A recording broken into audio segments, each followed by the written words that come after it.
Mummy સિંગ ભજીયા બનાવો ને. તો ચાલો બનાવી દો.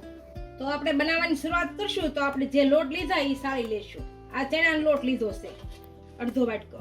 હવે આપણે 1 વાટકી ચોખાનો લોટ લીધો છે એ સાળી લેશું. થોડો કોર્નફ્લોર લીધો છે એ સાળી લેશું. આ ત્રણેય વસ્તુ આપણે સાળી લીધું છે. આની અંદર થોડીક હિંગ નાખીશું, લાલ મરચું પાવડર નાખીશું, થોડું ધાણા જીરું નાખીશું, સ્વાદ પ્રમાણે મીઠું નાખીશું, ગરમ મસાલો નાખીશું, સફેદ મરચું નાખીશું. હવે આને ભેળવી નાખીશું આપણે.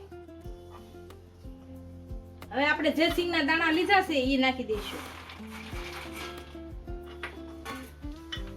હવે થોડું થોડું પાણી નાખીશું. લોટ આપણે તૈયાર કરી લીધો છે. બહુ કડક નથી કરવાનો, આ રીતનો કરવાનો છે. પછી આના હવે સિંગ ભજીયા પાડી લેશું. તેલ આપણું ગરમ થઈ ગયું છે. આની અંદર સિંગ ભજીયા પાડી લેશું.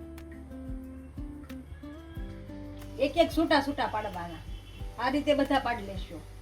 આને હવે આપણે ફેરવી લેશું એટલે બીજી બાજુ સારા તળાઈ જાય. ધીમે તાપે તળવાના છે એકદમ. આપણા સિંગ ભજીયા સારી રીતે તળાઈ ગયા છે અને હવે કાઢી લેશું. આ જ રીતે તળી લેશું બધા. ઉપરથી મસાલો નાખવા માટે આપણે લાલ મરચું પાવડર નાખીશું, હળદર પાવડર નાખીશું, મીઠું નાખીશું અને ચાટ મસાલો નાખીશું. આને ભેળવી નાખીશું.